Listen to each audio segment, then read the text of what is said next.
is back, and we had a great opening week.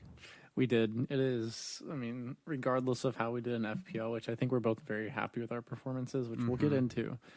I think we're just so happy to have it back. You know, It's awesome. Really nice. It's just, it feels right to have it back, right? Yeah, no, dude, it just feels like we're back home. You know, it does. Yeah, and I'm sure you all are all feeling the exact same way. It's an exciting time for sure. But Paul, do you want to kind of dive into? Let's do a brief overview of kind of how our teams performed this week. Okay, so guys, I had a great opening week in FPL. I ended up on 91 points. Not sure what that final rank's going to be. It's telling me 121K and maybe higher or lower. We'll see depending on how the final day played out on Monday. But I made the good decision unlike last year of captaining Holland. Good call. First week, and he delivered just like he did for a lot of other people. Learn that lesson. Yeah, and then my midfield actually had a lot of contributions spread out. There was Bowen on 9 points, Saka on 10, Eze on 3, Madison on 9, and Rashford on 3, which I also point out. I do have Joe Pedro up top, which that penalty, which honestly, he could have been on a lot more points. He easily could have. And if he would have converted that first chance, he for sure would have been on 3 bonus. Yeah, he had some really good chances. So that's exciting to see from his perspective. And then I had a Stupian in the back who got 7 points without a clean sheet, which he easily could have had a clean sheet. And same for Ben White. He should have had a clean sheet too. And then we had Chilwell, who honestly, too, like, he could have had a lot more points. He only had 7 this week. And it seemed like he really could have had a massive week. I mean, he had that one goal called off. Like, a just great week for him. And then Onana with 9, so. Something that we'll dive into a little bit more that I want to look at whenever we're doing more of, like, our data analysis section on this podcast is I really think that Chilwell was great, but there might be another Chelsea asset that's being overlooked. So we'll dive into that a little bit more later on. A little bit of a teaser, foreshadowing, a little teaser there for you all. Yeah. But that was a good week for you, Paul. Honestly, I think that's you know, you can't ask for anything more than 91 points first week. Your team's set up in an excellent way, for the upcoming fixtures. So definitely bravo to you. That's a great first week. Good way to start out. Feel good about it. So I'm very happy with how my week went as well. I'm on 76 points. Coming into this last day, I knew that there was going to be some anxiety and, I wasn't quite sure how it was going to shake out because, I just have Rashford out of United assets. So not having Onana in goal really hurt, especially with Pickford losing his clean sheet and kind of late on there against Fulham. Really frustrating to see him lose that clean sheet. But so I had Pickford in goal, 2-pointer there. On my back line, I had Gabriel, Chilwell, and Estupiñán. Missed out on the Gabriel news. That really hurts. I'm going to hold on to him. I don't see any reason to transfer him out. I think that's a bit reactionary. Unless he goes to Saudi Arabia. He's not going to Saudi Arabia, I don't think. Pretty sure. But my concern here, right, just the leaks, right? Like, it just seems so unfair to me that a content creator leaks this 5 minutes before the deadline. Specific players get it on the news, and then they have a massive advantage over the other millions of players that have no idea what happened. How would you fix that then? I think it's an easy solution, right? You make it to where the deadline locks after team sheets come out. It's an easy fix because you have these positions where people who work for the club or people who work for broadcasting like Sky Sports. How would you even do that, though? It's so easy. You just pick your team 30 minutes before the game kicks off, after the team sheets come out, right? And then this way you don't have an issue with leaks. All of these frustrating But what do you things. do whenever, Arsenal played Saturday morning? You can't lock that morning. No, you would lock it. Friday. You lock it at the first one, but still. But that's impossible though, because you can't lock it. Yes, you can.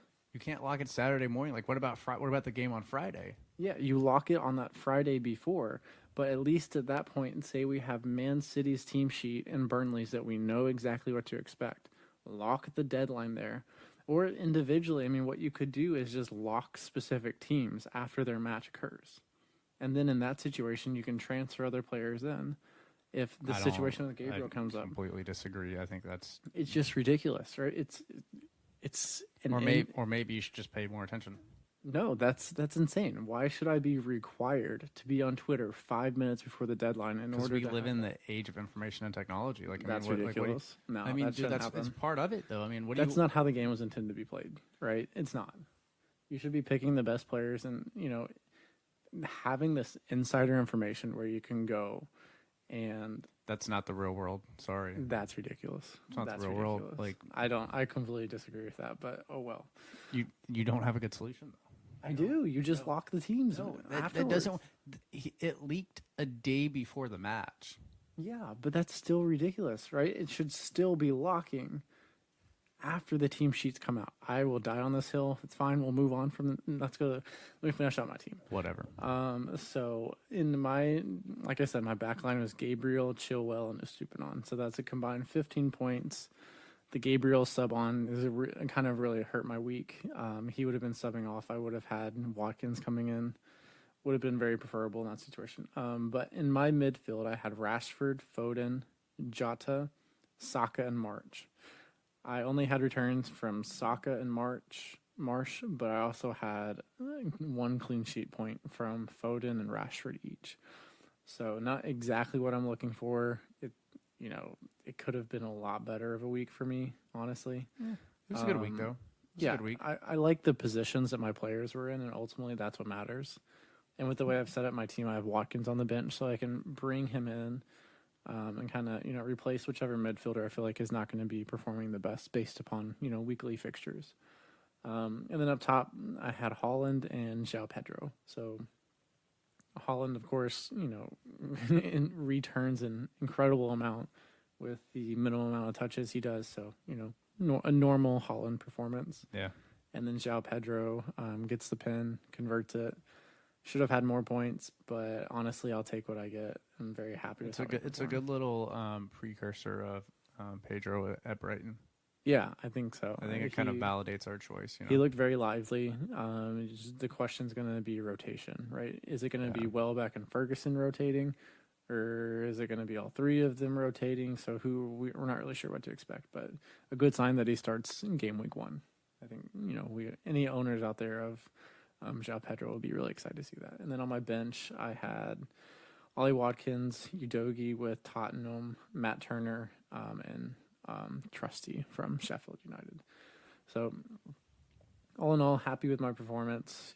Game week 1, I mean, the main thing we're trying to do here is put ourselves in good positions to keep growing, keep getting those points, and really ultimately this is now whenever the season starts. Because now we're making those tiny transfers, the tiny transfers that will end up being massive decisions, and trying to decide which players are the best ones to ride with for the rest of the season. Yeah, and guys, one of the main things to remember that this is also game week 1. We have 37 weeks to go. There's going to be a lot of changes, a lot of injuries, a lot of dynamics to consider as the season develops. So just remember, be level-headed. If you had a bad game week 1, it's easy to recover. If you had a great game week 1, it's easy to fall from here too. So just maintain the course and make sure you have a plan as we move through the season. It's the best thing we can do. And it seems like a lot of kind of building off what Paul's saying is play your own game out there, right? There's so many different ways and techniques, strategies that you can put into this game.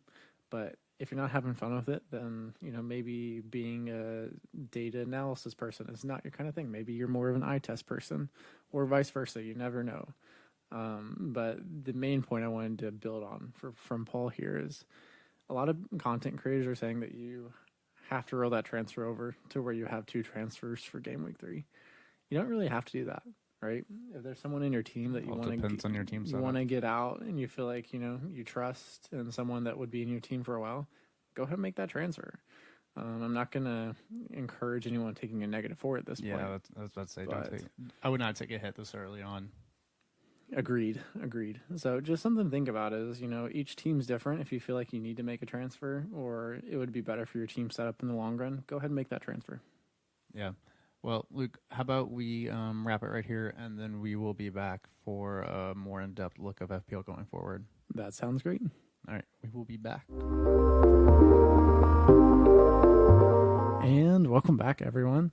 I think in this segment here, we're going to do a deep dive on the way in which specific players perform for FPL. So kind of take a look at those best performers, see if we think those points are going to continue to come from these specific players, and how that could impact your teams going forward.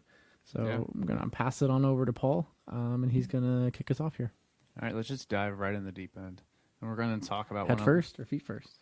Head first. All right, good. We're going to make minimal splash too. Is that so we can directly connect with people's brains? Yeah. Make a bigger. Okay, Yeah. cool. I like that. Good shout there. All right, so we're going to start with, like I said, one of my favorite teams, Chelsea. Favorite. And actually, not one of my favorite players, but a player that I really admire, Ben Chilwell.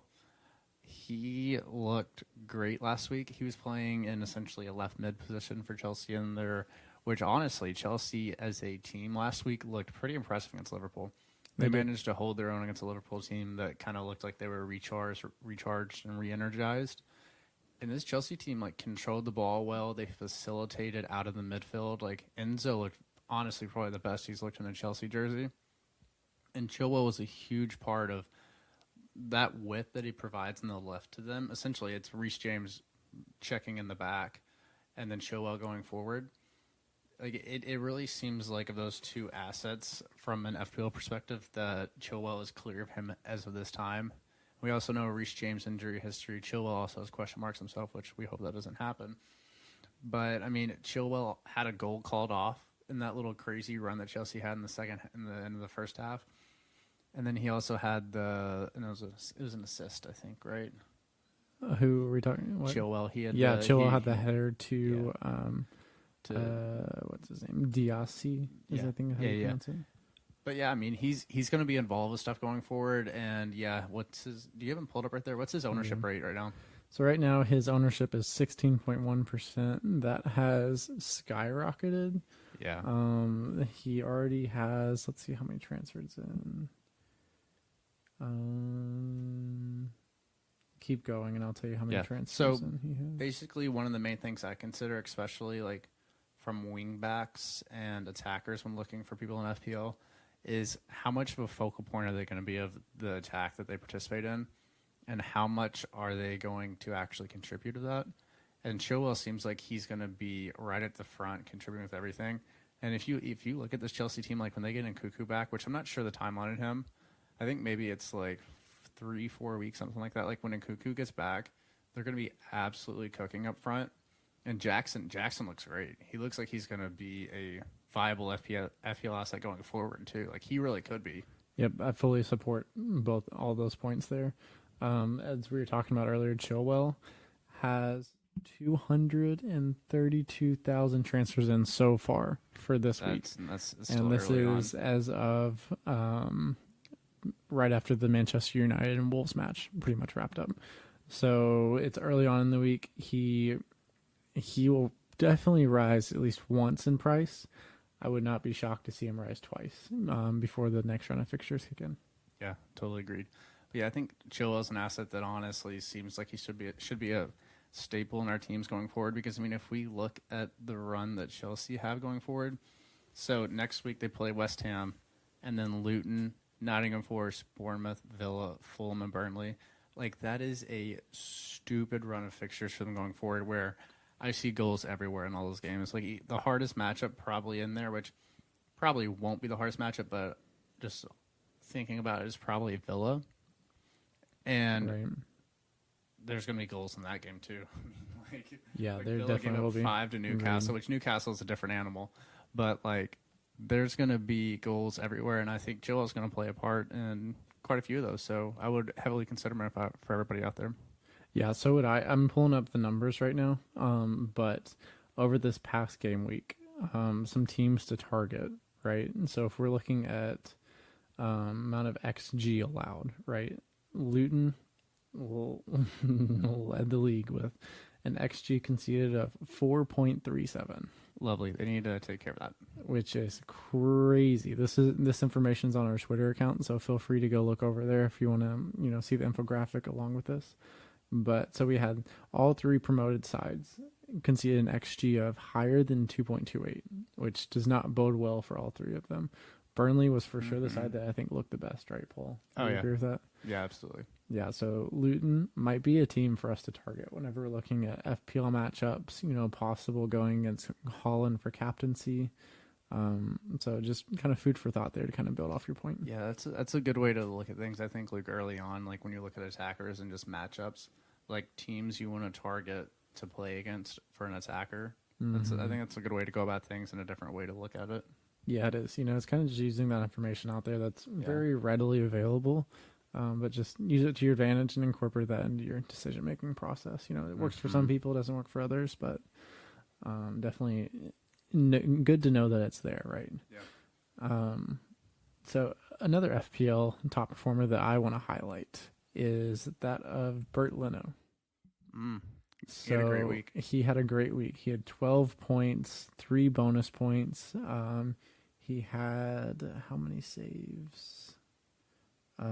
He had 9 saves. Right? That's crazy. 9 saves. So a well-deserved 3 bonus points. The XG that he faced was insane. He faced 2.73. Everton should have found the back of the net, honestly. It's Everton, though. That's a very good point. Very good point. But he was an insanely good person to have in your game week 1 team. I almost had him in a couple drafts, but I went with Pickford, and that did not work out well for me. So bad call there. But definitely someone to target if you're looking for a 4.5 goalkeeper. He's a great asset. He performed insanely well last season, and it looks like he's just going to continue that form. But do be warned. In game week 3, he plays Arsenal, and in game week 4, Fulham play City. So some pretty difficult fixtures coming up. Something to keep an eye on. Maybe someone to wildcard into your team later on. I would completely agree, Luke. He's a really good option. So I actually have a controversial take for you that we were kind of talking about in one of our group chats. I think Isak is still a viable FPL option over the next 4 weeks. I disagree. Here we go. This is fun. Okay, why do you think he's still a good asset? So I think if we've seen anything about Newcastle, if they continue their run of form from the end of last year, and we obviously match week 1, that they're going to concede goals, but I still think they're going to score. So their run of fixtures goes Man City, Liverpool, Brighton, Brentford, Sheffield, Burnley, West Ham. So basically those first 4 of Man City, Liverpool, Brighton, and Brentford are tough matchups. They're really tough, but I think we're going to see, Man City is a team you want to play earlier in the season because obviously they grow into a juggernaut the farther the season goes on, like last year. I think Newcastle, if they're going to beat City over this phase of the over the whole season, this is the time. And if they're going to score goals, I think Isak's going to be involved. It's going to be him or Wilson. And if you look at that attack, with Harvey Barnes is looking good, Almiron looks good, everybody in their midfield looks very solid. Their wingback situation is better. What do you think of Draco Malfoy, though? You mean the Roadrunner? Yes. Paul, who are we referring to here? Who are we referring to? What's his face? Anthony Gordon. Anthony Gordon, yeah. Yeah, sorry. I knew his name. I just couldn't think of it. Yeah. But yeah, I just think that Newcastle is going to find a way to get goals over these games. I'm not saying I think they're going to beat Man City, which I'm saying they possibly could. This is the best time in the season for them, too. Right. But even against Liverpool, I think Liverpool's going to give up goals this year, too. Oh, they for sure are. We saw that against Chelsea. They had that spurt where they gave up essentially 2 goals, one got called back in 2 minutes. Yeah, they're very lackadaisical. They're playing such a high line, and if you push Trent up and invert him, if you're playing such a high line, there's no way you can actually get back in time, right? How can you expect him to push forward and then get back and fill in for his defensive responsibilities? Yeah, so I don't know what to expect from him there, honestly. So. Yeah, but just for Newcastle, Isak is, if you're going to keep a Newcastle asset as an attacker, I think he's the one to keep. Yeah, no, I agree. I will push back, though. I don't think with the variance of how these next 4 matches could go, especially the next 3, with City, Liverpool, and Brighton, I don't know if we know what to expect from Newcastle quite yet. What my whole point is, I think that the one thing, win, loss, whatever, we can expect goals from Newcastle. Maybe, right? I just don't think I'm quite there yet myself. I don't That's know fine. if we can fully expect that, because I think Villa looked really bad, right? Against Newcastle. They were playing a high line, and with Mings being out, they looked like they're in disarray, like they That didn't game know did shift whatever Mings went down. It Yeah, really did. they looked out of sorts big time. So my concern here is kind of wondering how Newcastle's going to go forward. Maybe against City at the Etihad, I think it's going to be a difficult matchup for them. And you also have to worry a little bit about Wilson, Isak rotating a little bit. Maybe Isak pushing out on the wing where he's not going to be quite the FPL asset necessarily that we're looking for, but he will get the minutes. So as of now, for me, I just want to stay clear. But there's good differential potential there, because I think a lot of people are wanting to steer clear of them for now. So No, that's viable criticisms, but I think if it's in the situation, I think more so the case if you already have them as SPL assets, maybe holding them and then getting through this rough stretch and then using them. Because, I mean, if you look at that run of fixtures, like I said, I mean, the Man City, Liverpool, Brighton, and Brentford are rough, but after that it's Sheffield, Burnley, and West Ham. And there's going to be a bountiful amount of goals there. yeah, no, exactly. So at that point, I feel more than happy to go for their assets, that's right? valid. I think, planning out for those game weeks, getting one or two attackers in, maybe even Trippier at his cost. I for sure would. If you I would just hold it. I would not bring one in at this point. That's what I'm Yeah, saying. no, exactly. Yeah, if you have Isak, To be clear, I think he's a good hold. But in no way would I recommend going and actually transferring in any Newcastle assets. yeah, valid. Yeah. So I think that's a great shout there. Depends on how you really see that. Maybe honestly. a little controversial, but I think it's just it could be viable. Yes, agreed.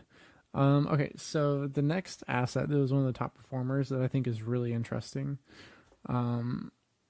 is James Maddison. And I think we all saw this coming. He was exceptional for Tottenham in this side that, are attacking so much. He had an XA of 0.94 with a really low XG of 0.07. But, he ended up with 2 assists. He's going to be a main catalyst for this team. A lot of people went with Son, and I mean, Son did not look like he was in great positions in the entirety of the match. He seemed really far out to me. And for the price point that you're paying for him, I feel like Maddison or Richarlison is a lot better shout. I agree, but Son also did have one really good chance that he probably should have converted. So the whole discourse of that, I mean, could be different. Yeah, for me personally, I wouldn't say it was a great chance, but it was a chance that he probably looks back on saying, yeah, he could have hit it better and snuck it past the keeper. I think I agree. But if you look at his stats, right, and that's kind of always what I default to, his XG was 0.08 with an XA of 0.05. So an XGI combined of 0.13. 0.13, yeah. That's not good. For that price point, you do not want to be seeing that. And I think, Postecoglou is going to have to do more to get him in those really good positions. Yeah, it's still early days. It's early days. Maybe for playing Spurs. Son as a striker. He has made statements about how, he thinks that it's very possible that he could just be looking at playing Son as a striker. So if that happens, I would be very intrigued to see that. Yeah, same here. But back to Maddison. Maddison was very progressive, playing positions that FPL managers want to see.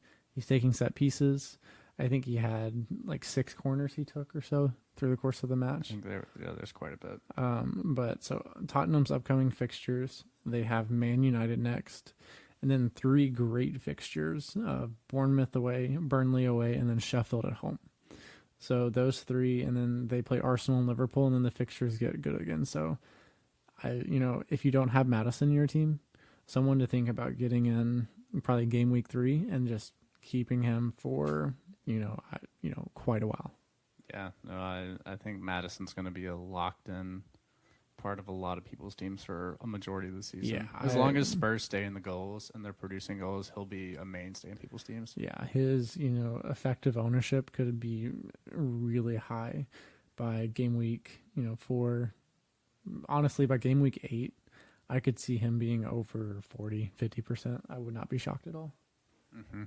So like this next shout out I have is not a player centric thing, and it's more of a question to you and for us to kind of think about. But so we just sat there and we watched the United game, and Wolves put on a great performance. Yes, They honestly kind of got ripped off at the end of that game, but that's another conversation. If we're looking at Wolves as a team, who do you think would be an FPL asset to consider? Personally, I think if I were to go to any of their, I think I'd go for a goalkeeper or defender. That's really kind of what I see, because out of their attackers, clean sheets. Though I mean, so my thought process there was like they were getting forward and creating a lot of chances against the United team, and I'm not sure if it's a mirage just for the way United was set up, because as we talked about, it was the midfield situation with United. Like, it was basically if Casemiro got beat, there was nobody else there, and they were just running at United's defense. Yeah, and essentially, I mean, running at a back three, because the way they're inverting fullbacks, there were times where United were wide open with 4 Wolves players attacking 3, with so much space too. But it's interesting. If you look at Cunha, he had an XG of 0.49 and an XA of 0.03, which somewhat, I mean, it could just be due to the matchup and all this stuff. But I mean, they're for sure an outside, like out of the box, like maybe low value idea.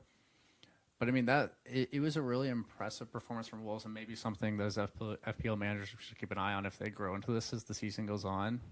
Yeah, Possibly, my thing here with Wolves that I would be looking for if I were to invest in a player, it would have to be someone really cheap for one, someone who's going to enable a lot of things in my team, who would probably be sitting on the bench for the majority of the time.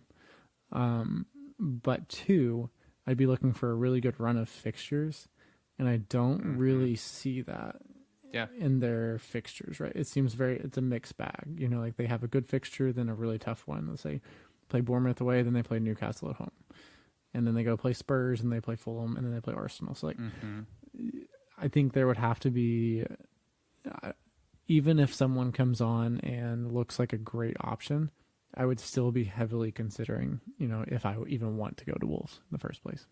Yeah, that's very valid, dude. I think let's kind of bounce to a more viable FPL asset that I kind of want to discuss a little bit. Yeah, of course. So Brian Mbuemo, so if we look at his stats, I'm going to throw some stats at you actually for once. Sounds good. Throw them my way. So he had an XG of 1.35 in that match. And dude, he scored a pen.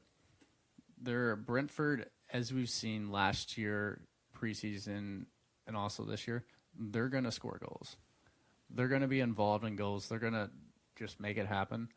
And, I mean, if we look at the run of fixtures, the next 3 games are Fulham, Crystal Palace, Bournemouth, Newcastle, Everton, and Nottingham Forest, essentially, those are the next 6 games. And everything besides Newcastle looks like there could be good chances. And, I mean, Mbuemo's at 6.5. He's nailed onto pins. He's going to be involved up top as a midfield option. Like, I think he may be somebody to bring in whenever you have 2 transfers. Yeah, that's a fair point. I think I'm not someone who's been big on the Wemo fan train. I just haven't really been able to commit to it because I'm a little iffy on Brentford still, even after that performance. But he's a very viable asset, especially at 9.4% ownership.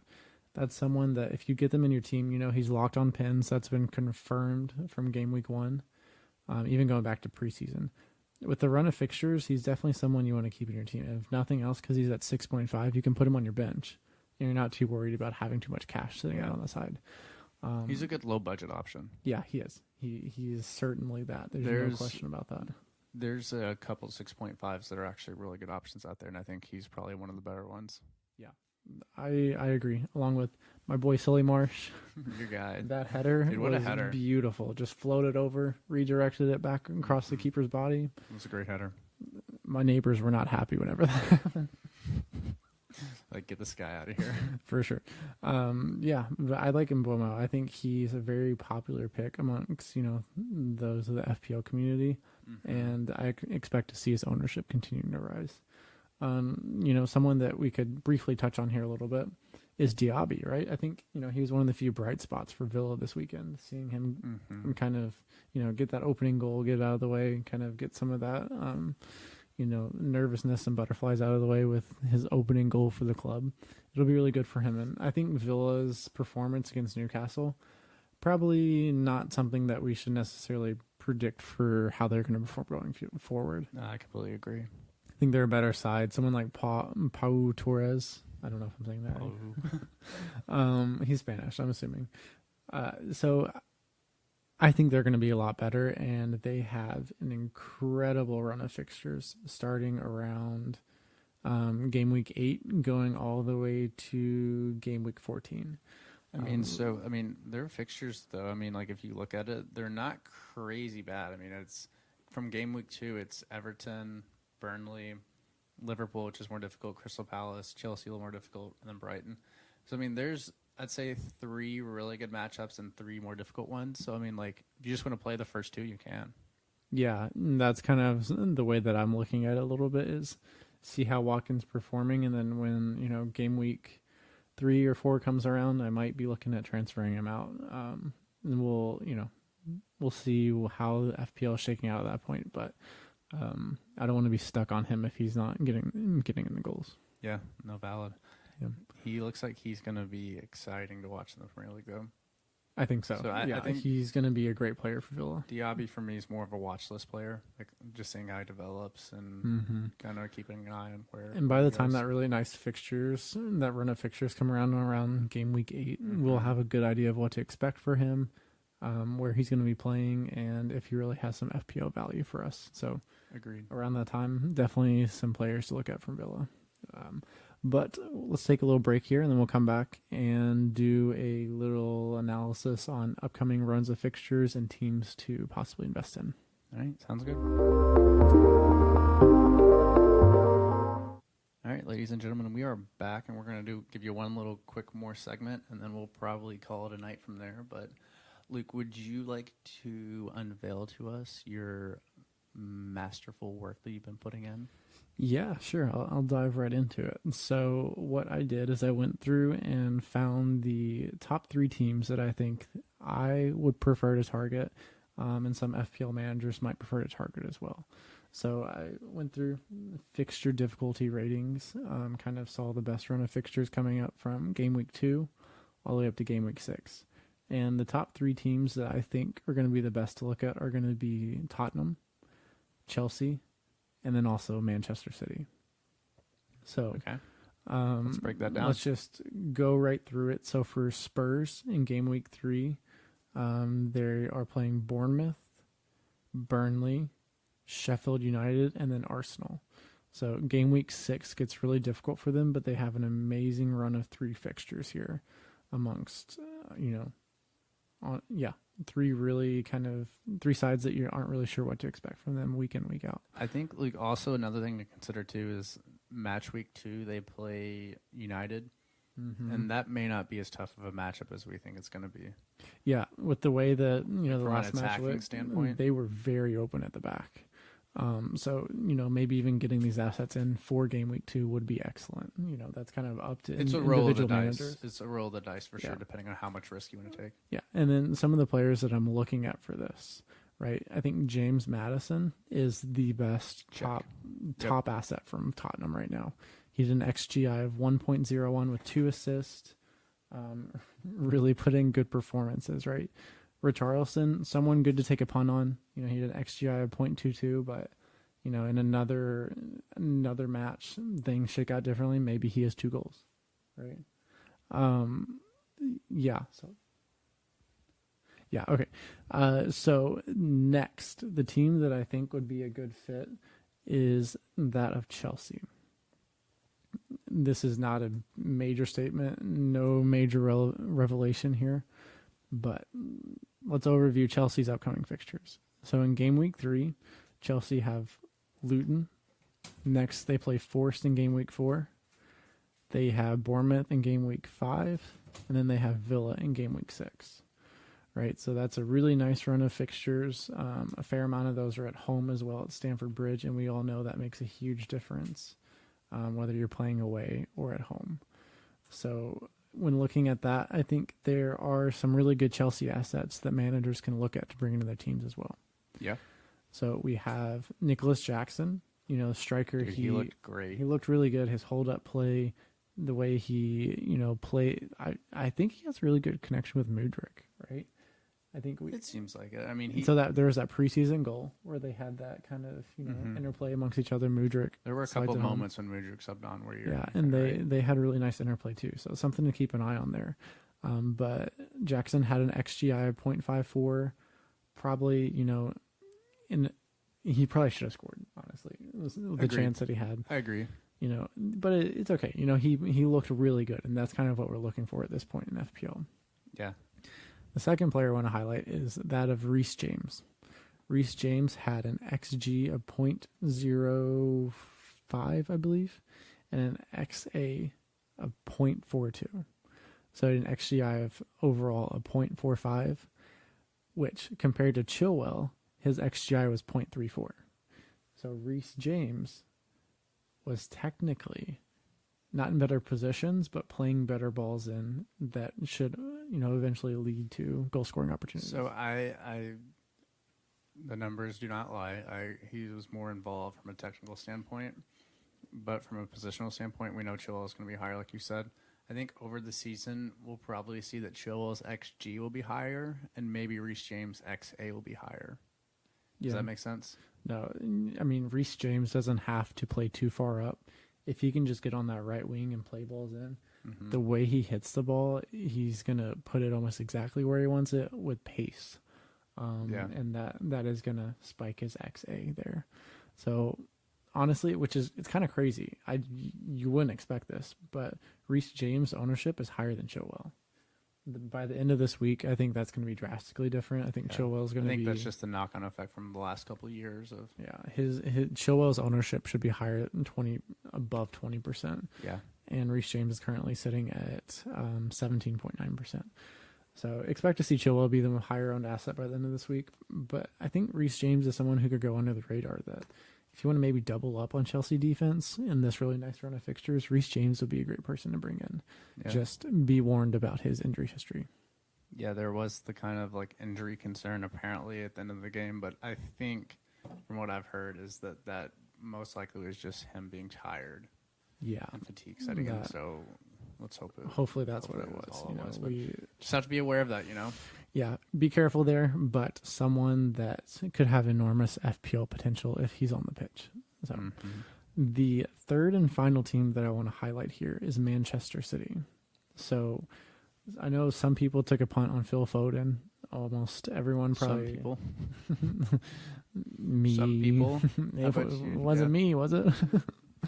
Look at us. Who would have thought? Who would have thought, right? But, anyone out there that was listening, probably Captain Holland. If not, you're probably going to captain this week after the way things went with him getting, another haul. Once again, twist. Shockingly. Guess what Paul's doing this week? He better be captaining Holland. That's all I'm saying. I probably will. Even playing in Newcastle, you do still expect at least a goal from him. And that effective ownership is terrifying if you get that decision wrong. It's terrifying, but there may be a better option out there. Possibly. Okay, so let's go through City's upcoming fixtures. In Game Week 3, they play Sheffield United. Game Week 4, Fulham. Game Week 5, West Ham. And then Game Week 6, Nottingham Forest. That's a really nice run of fixtures that, I personally have Phil Foden in my team, and I don't think I want to transfer him out with these fixtures upcoming, right? The main thing that's going to make me transfer him out is if I get too scared of if he's going to play or not. So I feel really good about his X minutes at the moment, purely just because Bernardo Silva has been injured, KDB's been injured, and they have yet to bring in replacements for any right wingers. So at the moment, I feel good about it. It could easily change, but for now, I'm kind of standing steadfast with Foden. Do you think, where do you fall on Jack Grealish? He didn't play last match. They're playing Newcastle, where Pep probably is going to put out a completely different team.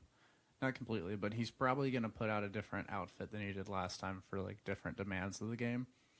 Jack Grealish may be a cheeky little shout to bring him in. I mean, he's at 7.5. It's a lot of money to pull out or to wait to use on him. But I mean, I think that could be an interesting little differential choice right there. I personally see Jack Grealish as somewhat of a tease, frankly, because he's playing on one of the best attacking teams, but he plays out so wide, and I feel like he always has that pass that leads to the assist. Yeah, no, valid. Yep, that makes sense. So someone for FPL that I'm not overly interested in, even if it's a good entry into City's team. But if he goes on a run of form for 2 or 3 weeks, I would definitely think about getting him in for that. Okay. So one of the players that I really want to highlight from City is Julian Alvarez. He had, looking at his performance, he didn't have the best match. Seemed a little kind of, not off the pace, but a little rusty. Right? Yeah. It's kind of the best way to describe it, I think. But he did end up with an XG of 0.39 and an XA of 0.37 with a combined XGI of 0.76. So, I mean, really, you would expect him to get a goal contribution with those stats, being in the Man City team, right? So if you have Alvarez, I would definitely advocate for just keeping him, especially with KDB going down with another hamstring issue. Alvarez is probably going to be locked in that starting 11, in my opinion. Yeah, I don't think you're wrong. Yeah, so if I were to say move off Foden, I think it would incorporate 2 transfers with getting Alvarez in and then, deciding that midfield role if I was going to. Yeah, that makes sense.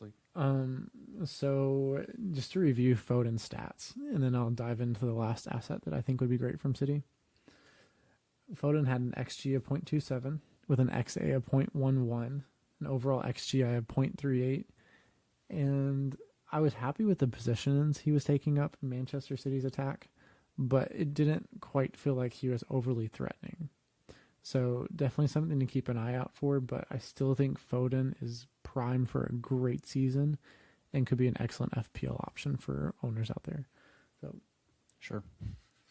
I believe it. I think he has the ability to produce the goals. It just depends on how long he can stay in the team and if he can be a consistent performer for City. Yeah, being in the team consistently is my main concern. If he's in the team, I think the goals and assists are going to come. Yeah. So the last asset that I'm going to recommend from City is Ederson.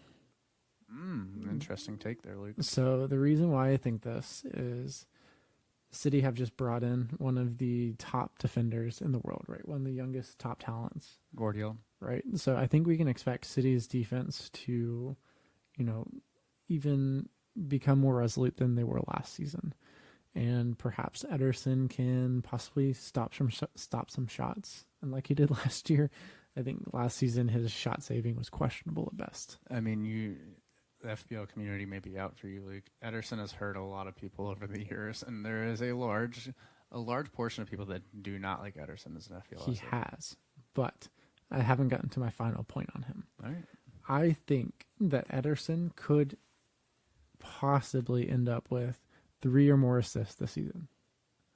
With the way that City are playing, unless teams adapt, right, and change how they're going to defend, if Ederson can just sit on the ball the way he did against Burnley and play the ball directly to Haaland with one defender on Haaland's back with everyone else clearing out, Haaland's going to win that wrestling match 8-9 times out of 10, depending upon who he's up against. Yeah. But I expect him to win that out. And there are going to be times where defenders trip up over their feet and he ends up with an excellent situation for an assist or maybe even a direct shot on goal. So I highly expect to see Ederson with, some really possible big returns here. It's just if you can get to him with the price point. Yeah. Yeah. And we have to consider too, without the assists and everything, like you said, with the shot stopping, he probably is not going to be a big bonus point machine. It's probably going to go elsewhere in the City team. But I mean, if they're racking up the clean sheets, then that's really all you can ask for. Even if he doesn't get the bonus points per se, I mean, if he contributes clean sheets, and that's all that really matters. And if he does an occasional assist every once in a while, then that's just the cherry on top of the sundae, Yeah, one of the best things about Ederson that appeals a lot of FPL managers to him is you're pretty much know that he's going to be locked in the starting 11. He is the preferred keeper for Pep to lean towards. Yeah, no, absolutely. He's the nailed-on starter. Which Ortega's really good, right? I'm not doubting how good he is, but Ederson's going to be the go-to keeper and someone to really consider for FPL teams. Please caveat that don't be making a game week 2 transfer to Ederson. I don't think that's going to be worthwhile for your team. But Agreed. someone to keep an eye on when it comes around to whenever you want a wild card. Yeah, absolutely. Well, anything else you want to highlight, Luke, or is that about it for us? No, I think, the final point I probably want to make for anyone out there is, if you had a bad game week 1, that's perfectly fine. Not a problem at all. There's 37 more game weeks to make up time. You have chips to use. Do not use them now. Keep those in your back pocket. But there's plenty of time to make up ground. And, don't be afraid to reach out, ask us questions. Reach out to us on our Twitter. That'll probably be the best place for us to get back to you in a timely manner. But we are, here to help out. So feel free to reach out to us. Yeah. My final thoughts are, please, please, please, please, please do not take a hit this week. Hopefully everybody has their team set up to the point where we can at least get through the first couple weeks without taking a hit, and then reassess, use transfers instead of taking points hits, because this early in the season we just want to keep the growth going forward. We don't want to have to take a step back. So yeah, agreed. I think me personally, I'm going to try to be very hit aversive this season. Yeah, me too. And avoid those if possible, because in the long run, those negative points, they make a big difference. They add up, especially when you have a week where you take like a negative 16 like I did last year. That hurts big time. That was towards the end of the season, though, whenever it was kind of just like, you know what? Screw it. See what happens. Differentials everywhere.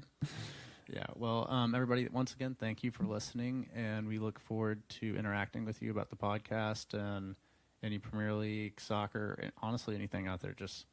We're always here for discourse, for conversation, so just let us know on any of our socials or in person. We're always here. Yeah, guys, feel free to reach out. Until next time, guys, be good, and we'll talk to you guys soon.